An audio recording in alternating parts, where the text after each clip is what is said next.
هي جنة طابت وطاب نعيمها فنعيمها باق وليس بفاني. الحمد لله رب العالمين والصلاة والسلام على أشرف الأنبياء والمرسلين نبينا محمد وعلى آله وأصحابه أجمعين أما بعد।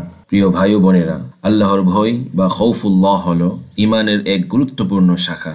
কোরআনুল কারীমে আল্লাহ বারবার তার বান্দাদেরকে ভয় করতে বলেছেন। সূরা ফাতিরের 28 নম্বর আয়াতে মহান আল্লাহ তাআলা বলেন, ইন্নামা ইয়াখশাল্লাহা মিন ইবাদিহিল উলামা। আল্লাহ তাআলাকে তার বান্দাদের মধ্যে কেবল আলেমরাই ভয় করে। এখানে দেখা যাচ্ছে প্রকৃত আলেমরা আল্লাহর মহিমা বুঝে তার ভয়কে হৃদয়ে ধারণ করে। আল্লাহ তাআলার ভয় কেন জরুরি? আল্লাহর ভয় মানুষকে গুনাহ থেকে দূরে রাখে। এটি তাকওয়ার মূলনীতি। এটি আমাদের অন্তরে নিয়ন্ত্রণ সৃষ্টি করে, যেন আমরা গোপনে ও প্রকাশ্যে সবসময় আল্লাহকে স্মরণ করি।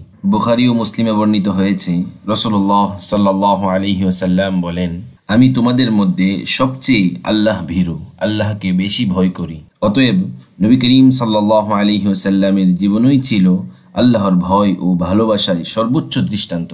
আল্লাহর ভয় ও আশা এ দুয়ের ভারসাম্য রক্ষা করা জরুরি। একজন মুমিন সবসময় আল্লাহর রহমতের আশা রাখবে এবং একই সাথে আল্লাহর আযাবের ভয়ও রাখবে। সূরা আনবিয়ার 90 নম্বর আয়াতে মহান আল্লাহ তাআলা বলেন, ওয়ায়াদউনানা রাগাবা ওয়া রাহবা। তারা আমাকে ডাকে আশা ও ভয় উভয় নিয়ে।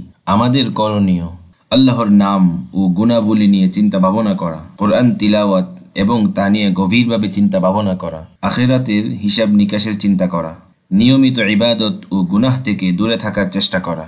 আমার ভাই বোনেরা, আল্লাহর ভয় হৃদয়ে জীবন্ত থাকলে মানুষ কখনো একা গুনাহে জড়াবে না, কারণ সে জানে আল্লাহ সর্বদা আমাকে দেখছেন।